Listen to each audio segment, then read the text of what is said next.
중국은 지금 악몽이 실현되고 있는 거예요. 왜냐하면 김정은이 원하는 건 트럼프와 친해지는 거거든요. 이 최종 김정은이 그리면 평양에 미국 대사관이 들어오는 거거든요. 그럼 중국은 끝나는 거죠, 이제.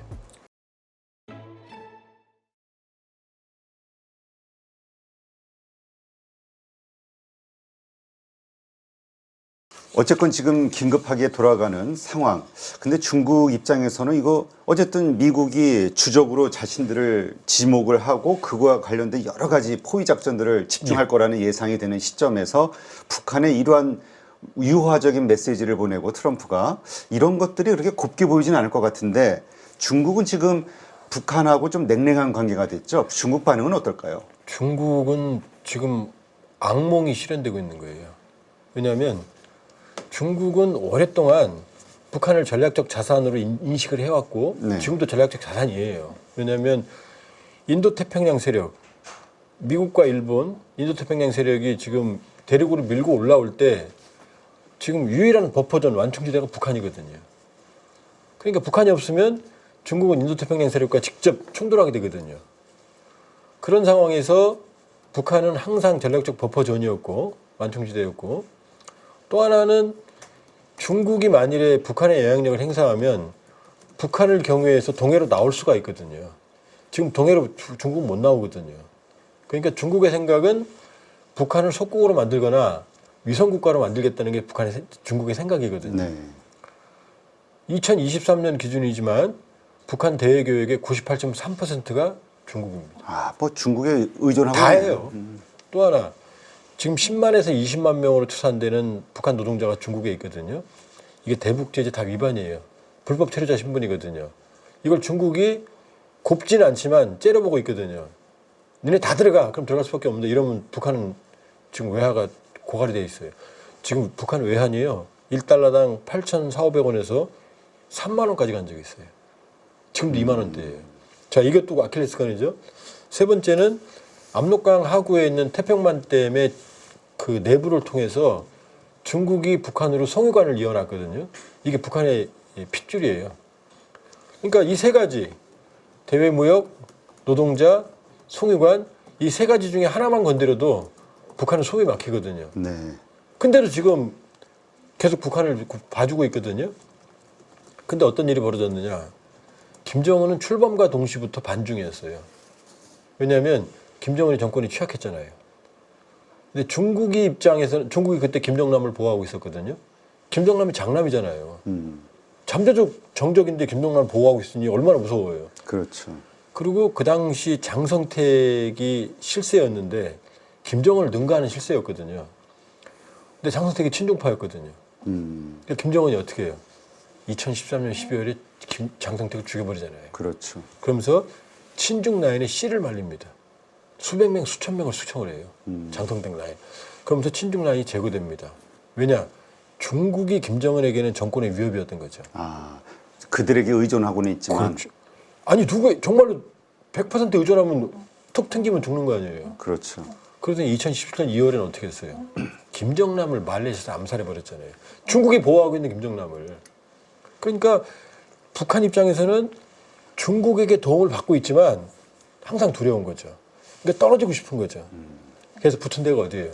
러시아잖아요. 러시아. 그래서 조중 5호 협정이 상호 원조 조약이라는 게 있어요. 60년대 체결된.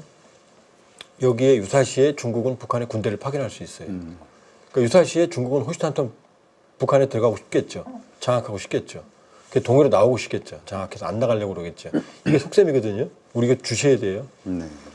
근데 2024년 작년 6월에 푸틴이 북한에 가서 평양 가서 조약을 체결했어요. 네. 동맹조약은 아니에요. 근데 내용은 동맹조약이에요.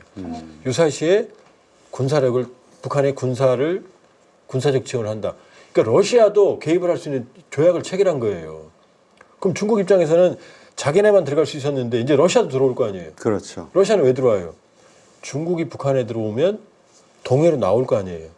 동해로 나오면 블라디보스토크 이 극동이 포위되잖아요. 중국으로부터. 이건 끔찍한 시나리오거든요. 그러니까 중국이 들어오면 그걸 막으려고 러시아도 같이 들어올 겁니다. 왜냐? 중국과 러시아 관계는 애매한 게 지금 연해주의 있죠. 연해주라는 거대한 지역이 원래 청나라 말기에는 청나라 땅이었거든요. 뭐 그 이전에는 우리 고구려 발해 땅이었죠. 이게 1860년 베이징 조약으로 러시아가 가져가요. 그 이전에는 청나라 땅이었거든요. 그러니까 중국으로서는 이 철천지 한이죠, 이게. 그렇죠. 그런 상황이니까 북한이 러시아하고 친해지면 어떻게 돼요? 중국으로부터 상당히 자율성이 어마어마하게 생기잖아요. 심지어 지금 파병까지 했잖아요. 그렇죠. 혈맹이 돼버린 거잖아요. 그럼 중국은 황당하죠. 얻어먹는 건 나한테 얻어먹는데. 근데 이게 끝이 아니에요. 트럼프라는 악몽이 발생했어요. 그렇죠. 뭐냐? 김정은이 원하는 건 트럼프와 친해지는 거거든요. 이 최종 김정은의 그림은 평양에 미국 대사관이 들어오는 거거든요. 이러면 중국은 끝나는 거죠, 이제. 그치. 그러니까 중국 입장에서는 악몽이 지금 하나하나 실현되고 있는 거죠. 그 중국의 속내에는 그 북한을 속국, 아니 어쨌든 뭔가 잡아먹기 위한 여러 가지 이제까지의 그 플랜이 있었죠. 플랜이 있었는데 이게 한 방에 다 깨지는 게 열강들의 그 대사관이 들어오는 순간 끝나죠. 복잡해지는 거죠. 일본 국제관계가. 들어오고 미국 들어오면 이제 완전히 이제 닥쳤던 이제 이제 지붕 쳐다보는 격이 되는 거예요. 실제로 그렇게 되고 있어요, 지금. 그러니까 사실은 푸틴하고 시진핑하고 좋아하는 거가 지난해 브릭스 러시아에서 정상회담이 있었거든요. 네네. 그때 기자들 영상 찾아보면 나옵니다. 그 북한의 러시아 파병에 대해 이 북러 협력에 대해서 어떻게 생각하냐? 북러 협력에 대해서 그랬더니 뭐라고 말하는지 알아요? 시진핑이 불난 곳에 기름을 붓지 말라 이렇게 말했어요. 그리고 파병하는 거 지금 노골적으로 반대하는 거죠. 그 영상 그대로 나옵니다. 아주 아주 엄숙한 표정으로 불에 기름을 붓지 마라 이렇게 딱 나옵니다. 이게 공개됐어요. 네. 그게 시진핑의 생각입니다. 또 찾아보면 나오는데 트럼프 일기 때 네. 시진핑하고 트럼프가 만났어요. 마라고로 아마 그 별장이었을 거예요. 그때 시진핑이 말한 게 언론에 보도가 됐습니다. 원래 한반도는 수천 년간 중국에 속해 있었다. 이런 발언이 나와요. 그게 시진핑의 생각이에요, 중국에. 그러니까 우리가 냉혹해야 됩니다. 우리가 중국과 경제 협력하고 뭐 사이좋게 실익을 챙기는 건 좋아요. 그러나 중국의 속셈은 반드시 관찰해 봐야 돼요. 그거는 북한만이 아니라 남한도 마찬가지입니다. 마찬가지다. 그럼 뭐 지금 뭐 반중 여론도 있고 그러는데 그런 감상적인 반중 여론 갖고는 안 돼요. 국가 전략적으로 중국이 가지고 있는 한반도 이해관계를 간파하고 거기에 대한 전략을 세워야 돼요. 뭐 괜히 뭐 중국 물러가라, 뭐 중국 사람 싫다, 혐오 그거는 되는 게 아니에요. 차분하게, 냉정하게. 겉으로는 웃으면서 악수해야죠. 왜 중국을 미워합니까? 우리 얻을 거 다 얻고. 그럼요. 중국이 그러고 있거든요. 속셈을 숨기고 있거든요. 그러니까 우리도 겉으로는 웃으면서 잘 지내야죠. 그러나 속으로는 냉정하게 차갑게 대응책을 강구해야 되는 거죠. 네. 근데 어쨌건 중국 입장에서 황당하고 지금 최악의 시나리오가 펼쳐지고는 있지만 그렇게 되면 중국이 가질 수 있는 취할 수 있는 조치도 많을 것 같거든요. 왜냐하면 경제가 거의 100% 가까이 귀속됐다 보니까 중국이 현재 뭐 특별한 반응을 보이고 있지는 않나요? 보이고 있어요. 일단 노동자 문제들, 불법 체류자에 대해서 노동자들이 워낙 오래 나와 있으니까 들어갈 거 아니에요. 그렇죠. 지쳤으니까. 나이가 들면 다 여자거든요. 북한은 나이가 들면 시집가기가 굉장히 어려워요. 나이 들면 무조건 보내야 돼요. 들어가거든요. 그럼 새로 받아야 될 거 아니에요. 그건 안 받아요. 그 다음에 어제 모 일간지에 나왔는데 단둥에 중국이 북송센터 같은 거 하나 만들었다. 이제 노동자를 북송하겠다는 거죠. 그 다음에 지금 이것도 뭐 일부 보도가 됐어요. 일간지에. 단둥의 최대 무역대표부, 북한 무역 일꾼들이 한 500명 정도 나와 있어요. 400에서 500명 나와 있거든요. 네. 지금 150명도 안 돼요. 일단 김정은이 철수를 시켰고 장사가 안 되니까요. 옛날 같으면 외상의 임원이 다 봐줬는데 그런 거 하나도 안 봐줘요. 장사가 안 됩니다. 그리고 김정은 입장에서는 이 사람들을 러시아로 파견하려고 그러는데 러시아는 장사가 안 되거든요. 그다음에 무역 일꾼들이 나오면 이 사람들이 거주 비자를 안 내줘요. 그러니까 한 달에 한 번씩 북한에 들어가야 됩니다. 왔다 갔다 불편하게. 그러니까 여러 군데서 지금 불에 포함이 있다. 그러면 북한도 화를 안 내느냐? 북한도 성기를 내요.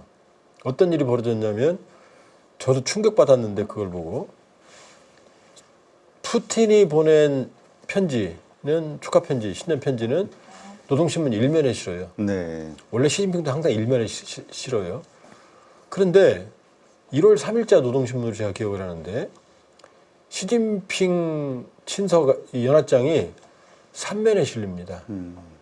이게 중요한 게 아니에요. 자, 3면의 맨 위에는 쿠바가 보낸 연합장의 전문이 실리고요. 네. 그 옆에는 오른쪽 맨 위에는 쿠바, 그다음 왼쪽 맨 위에는 콩고가 실리거든요. 근데 시진핑은 그 밑인데 시진핑 이름도 안 나와요. 중국 국가 주석과 그 부인 쉼표, 베트남 주석 딴딴딱 하고 마지막 몽골 대통령이 연합장을 보내왔다. 시진핑 이름이 안 나와요. 전문도 안 나오고. 이건 북중 역사상 처음 있는 일이에요. 그래요. 이건 시진핑 뺨을 때린 게 아니라 얼굴에 주먹을 날린 거예요. 이것 때문에 지금 중국이 난리가 났답니다. 지금 우리가 트럼프 대통령이 연합장 보내왔는데 옆에는 쿠바, 위에는 콩고, 그 다음에 트럼프 대통령 이름도 안 붙이고 미국 등이 보내왔 이렇게 이거하고 똑같은 거거든요. 그러니까 지금 보이지 않게가 아니라 눈에 띄어요 이제. 눈에 띄게 양측이 냉랭한. 지난해가 그 조중 친선 5호의 해였거든요. 개막식은 열렸는데 폐막식은 안 열렸어요. 아주 안 좋습니다. 그렇군요. 야, 그렇다면 이게 참 머리 아픈데. 근데 어쨌든 김정은이라는 캐릭터, 우리가 이제 트럼프에 대한 캐릭터도 그냥 많이 이제 분석을 합니다만은 김정은에 대해서도 좀 해야 되지 않냐. 근데 김정은은 과거 김정일이나 김일성과는 다르게 이미지에 대해서 신경을 좀 많이 쓴다. 이런 이야기가 있어요. 그 빈 깡통이 요란하다고요. 이 정말로 내용 있는 사람은 아우라가 느껴지잖아요. 근데 김정은 아무것도 없죠.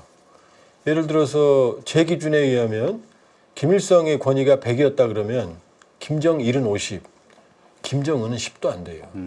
왜냐, 김일성은 대부분 99%가 조작이지만 어쨌든 항일 빨치산을 했거든요. 네.